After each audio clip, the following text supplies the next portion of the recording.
Congrats on being called illustrious. I'm sure it was. It's something new every day, man. I appreciate it.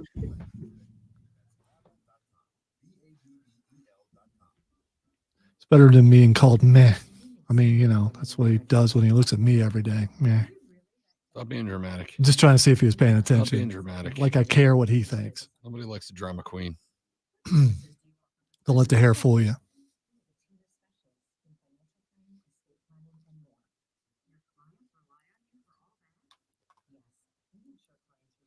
So Rashad, what's wrong with the food at with the Panthers? I mean, why is the food graded so low? I mean, yeah, I can't answer that, man. That's a player's that's their thing. I don't know what their catering looks like. This is weird. I mean, I've never been to Charlotte and had bad food, so I don't know, man. Because my standards may not be what their standards are, so.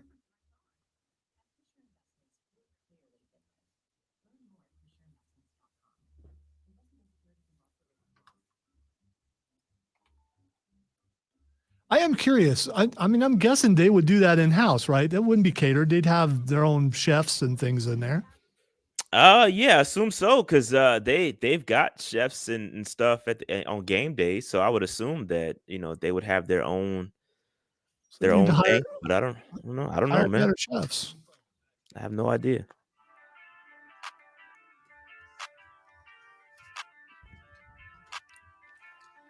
All right, ladies and gentlemen, off we go. It is Thursday, and ordinarily this young man would join us earlier in the radio broadcast to talk Carolina Panther football, but he had a secret spy meeting he had to get to this AM, so you get him now. He is one half of the host of the Panther Nation podcast. He is Rashad Beard joining us here on the show. What's up, big fella? How you doing?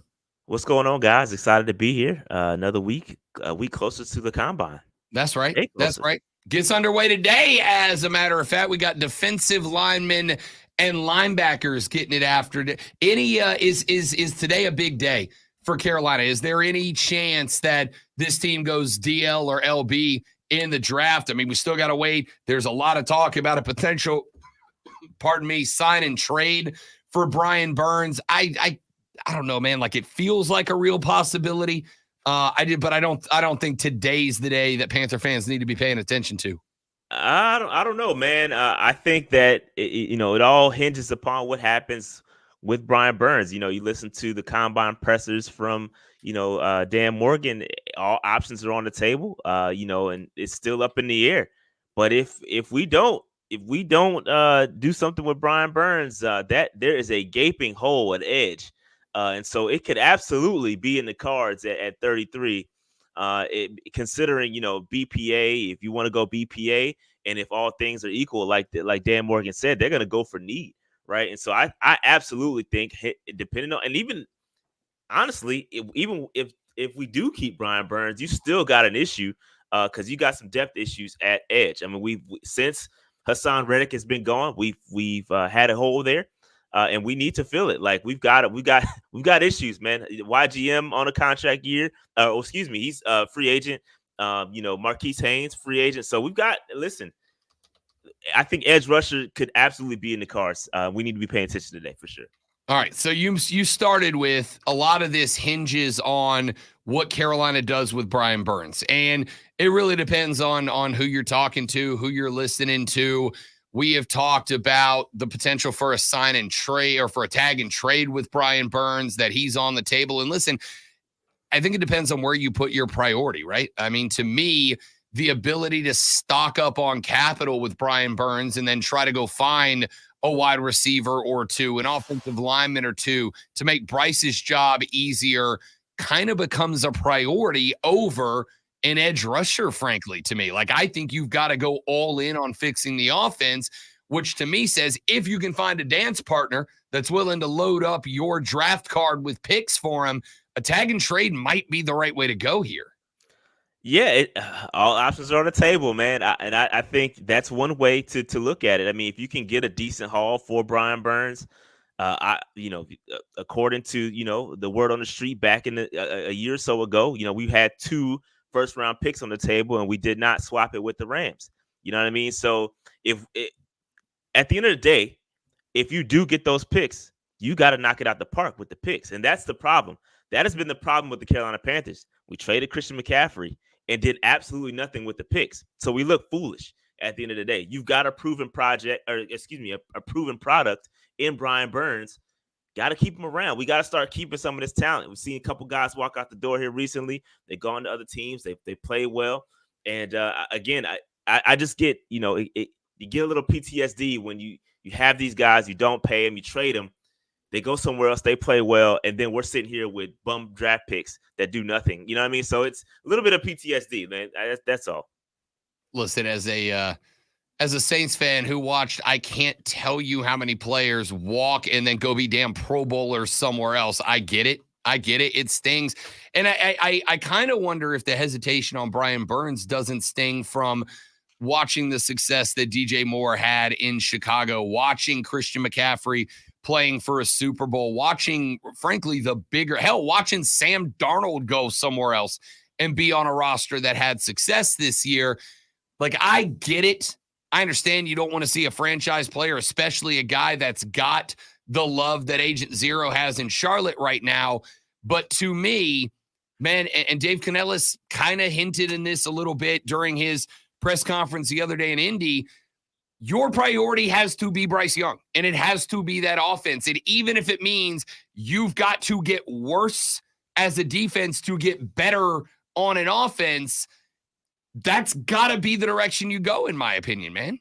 So my question to you, though, is does handicapping the defense help Bryce Young any? Right? You've got to have a defense that can help, get the football back. You've got to have a solid. You can't just say we're gonna put. And I get you. I get your perspective 100%. You got to give Bryce Young offensive line. You got to give him, talented wide receivers. You got to give him a run game. I get all that, but you also can't have a Swiss cheese defense that has you constantly on the field. So I think there's a balance, right? I think you have to play and again, Evero has done a great job with his defenses. You go back to Denver, did a great job without a premier pass rusher.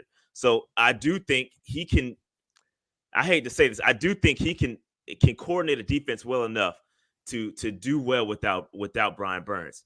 But I think it can be that much better with a Brian Burns and with another edge rusher opposite of him. You know what I mean? I do think, a lot of the attention was given to Brian Burns, and the teams were scheming for him, and he was trying to protect himself from injury, where the case may be there. But I just don't know that, and I throw it back to you. I don't know that handicapping the defense does that help Bryce Young. So here's kind of the spot that here's the analogy I was coming up with while you were giving us your take there. This is a metaphor. I live in a perfectly fine house where everything works great all the time. But in my house, my metaphorical house here, I got a couple of things wrong. I need a new air conditioning unit. All right, my windows are busted. I got to replace some windows. My roof is leaking. I got to fix my roof. What I decide to do, because I don't have unlimited money, much like the Panthers don't have unlimited resources to work with. In fact, quite the opposite. I work in radio. We have limited resources, so I have to prioritize, right? And so whether I do my AC unit or my windows, well, look, it's 60 degrees outside right now. My AC unit isn't a priority right now. My windows are busted. It's raining a lot right now, but here's the thing. Rain comes in through the roof, and now the roof is molding. Now that's a health crisis. I've only got X $100 to spend. The roof's got to come first. I can worry about the windows. I can clean up the rainwater as it comes in through a window. I can't fix the roof, right? So to me, because I have limited resources, now I know that, yes, these other things have got to get done. And these other things make it easier to maintain. If everything's working, it's easier to maintain everything. My man, the roof's leaking right now. You've invested in that already. With limited resources, I got to finish that up. And if that means I got to let the AC unit sit broken for another couple of weeks, if I got to wait until the summertime to get that done, yeah, I'd like to have it in working order, man. But I got a clear priority here. That's kind of the way it feels to me.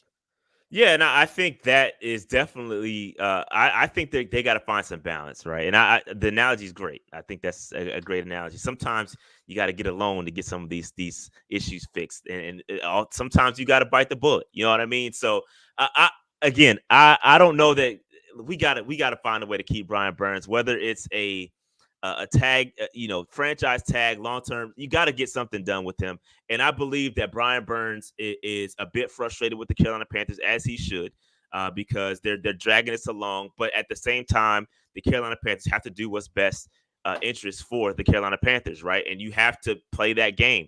I think that there will come to an agreement here. I think that this week in Indianapolis, that Dan Morgan did say he was going to meet with his agent, and they're going to get some things figured out, and the picture will become more clear.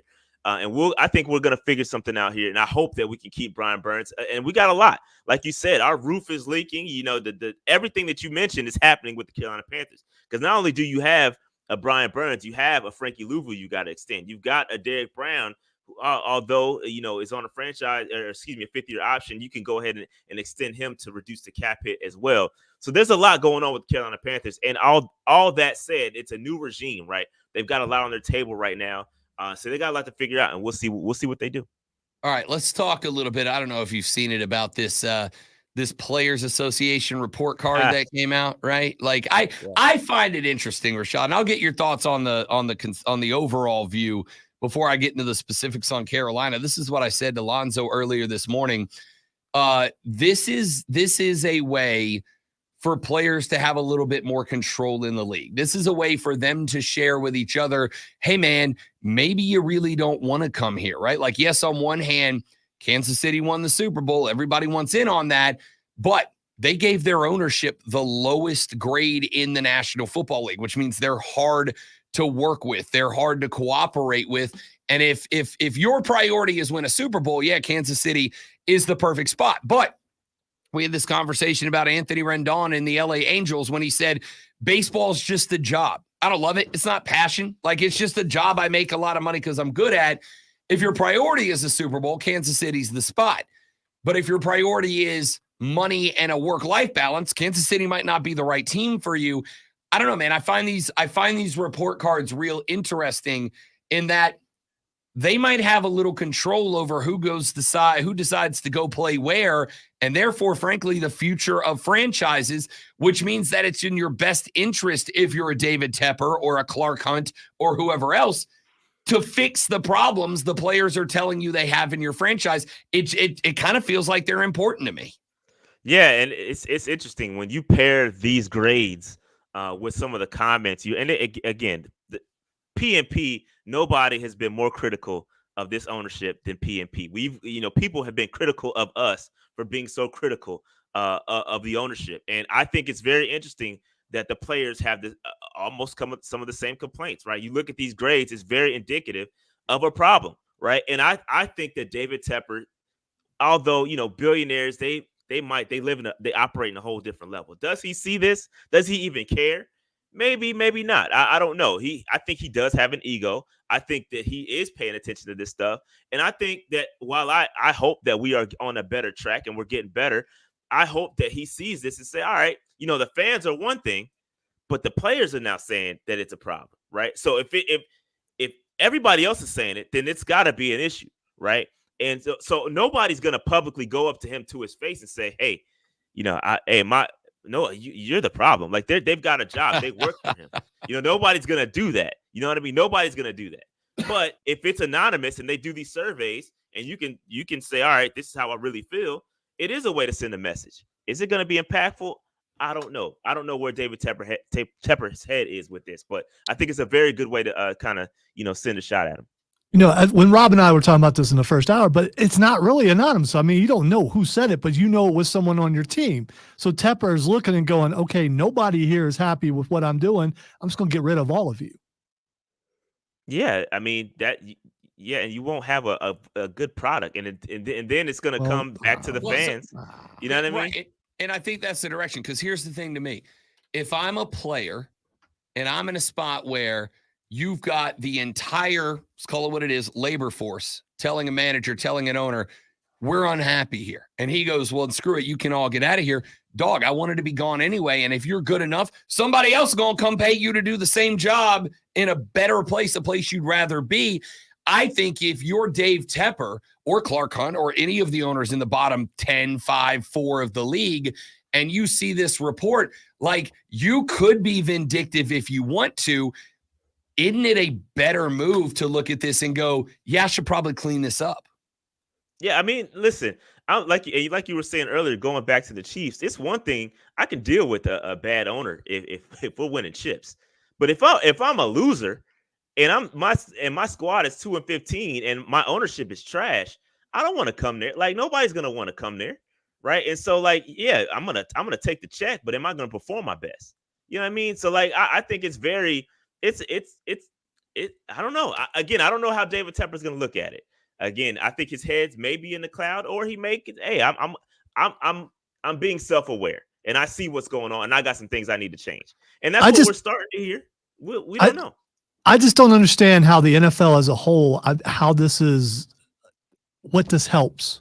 I mean, doing these grades for every team. The thought I had, Rashad, was this. Number one, it's a way to send a message to the people who actually have the power to make a change inside of an individual franchise.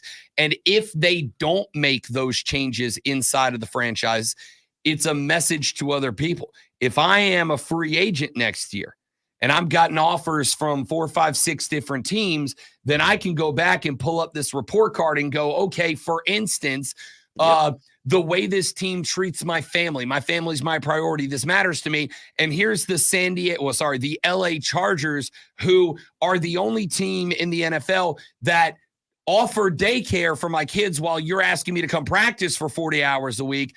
But I got to pay you $75 a day. And the daycare is on the other side of town, meaning now I got to work into my day, get my kids ready, driving them across Los Angeles to drop them off, to then come back to camp, to then go back and pick them up. Yo, if I got 4 or 5, if I'm Phillip Rivers with 97 kids, I ain't interested in that. That's a good reason not to go play there. It's to me, it is the PA's drive way to, without getting individual players in a situation where the ownership would push back on them, try to inspire change in the programs. That's all this is to me. Yeah, it's a player's, like, at the end of the day, while they might not have the ultimate power, right? They're not the owners and they're not signing checks. It's a way for them to take some ownership, right? Take some control back to say, all right, this is how I feel. Like, this is how I feel as a player. And not only that, we've heard so many players talk about, how I want to be treated once I'm done playing football. So being like, once you're an alumni, like, how is the team going to treat me as a former player? That's important too. I've heard Steve Smith talk about that. So there's a lot of different layers, and I think it's great that they're doing this. I think it's great. Again, it gives the players some sort of voice. It's a voice for the voiceless, essentially. Like, you can say, all right, I'm going to look at this. Rob made a great point. If I'm a free agent, I'm pulling up this report card. Hey, listen, I'm not going there because of this. I'm not going there because of this. I'm not going there because of this. And it's going to matter. And so it might not be impactful right now, but as long as players continue to look at this is a continuous thing moving forward, I think it could be impactful moving forward. All right, last thing before we let you go, Rashad, real quick, got about a minute left. Panther fans setting up for the draft. We got linebackers, defensive backs. We got tight ends and quarterbacks and receivers on Saturday, offensive linemen on Sunday. Where should Panther fans be paying most attention over the next 4 days? I mean, for me, I'm looking at the wide receivers. It's a really, really, really, really deep class. I mean, you can get a wide receiver at the top. You can get one in the 3rd or 4th round, and they could be ballers. So finding those guys that are not in the top 5, the guys that are not your Keon Coleman, like your guys that are, your Ladd McConkleys, these guys they are some really good wide receivers. And Panthers fans, we know that we have some talent issues there. And I don't know where we're going to pick one, because when you rate, our AC is broken. We got leaky. We got a lot of issues. And so we could take an edge at 33, we trade back, acquire more picks. I don't know what we're going to do. But for me, we got to walk away with the wide receiver. And so I'm going to be looking at the wide receivers. And I think the Panthers should be looking at them too. Offensive linemen as well. edge rushers. I mean, plenty of places. So I'm watching the entire NFL combine for sure. All right. When you use that metaphor on your pod, I want my credit. All right. Because you're gonna. 1,000%. I will use it too. 1,000%. I know you will. Rashad Beard hosts the Panther Nation podcast. You can find that pod on YouTube. Search and subscribe to the Panther Nation podcast. If you're a Panther fan, you're not going to find a better spot for Panther Talk. Big Dog, appreciate you. Talk to you next week. Appreciate you guys. Thank you. You got it. Rashad Beard, follow them on Twitter as well. Panther Nation PC. We got to run to a break. We're back to wrap this bad boy up after this. It's Rob, it's Lonzo, it's you. It's the Rob Brown Show. It is the Fan Upstate. All right, PNP, y'all want to finish the show out with us at the Rob Brown Show on YouTube? I appreciate a subscribe. Trying to grow the show, baby. Lonzo and I just trying out here we're trying to be influencers, you know? Trying to be famous influencers.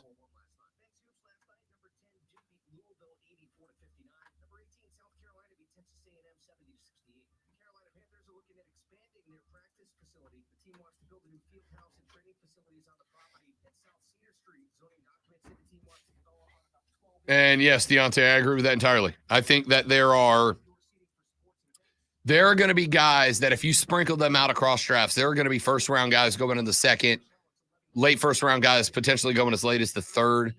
This is why I've said, like, to me, initially I said I thought Carolina should address wide receiver and free agency, offensive line in the draft, but I flipped on that now. I think you got to go offensive line and free agency because, and by the way, there's a couple of good ones that have been cut. I think you got to go offensive line and free agency, wide receiver in the draft. I think you could probably, if you're Carolina, your first 2 or 3 different picks could all be wide receivers, and you might hit on a dude. And I think you've got to hit on a dude this time around. No. Although Lonzo's got many nicknames. Brown is not one of them. He deserves better than that. It's okay. I'm not offended. Yeah. Even though I may not look like Alonzo, it's because I'm not Alonzo. I'm the Lonzo, and I was Lonzo before a lot of other Lonzos came out and made Lonzo supposedly popular. But this Lonzo was I don't want to say the original because I was named after somebody else, but I made the name relevant. That's all I'm saying.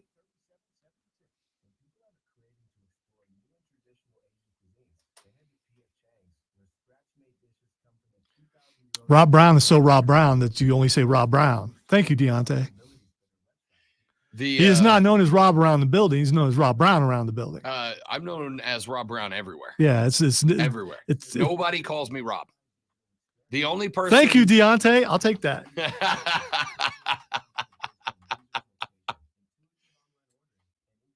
The only place that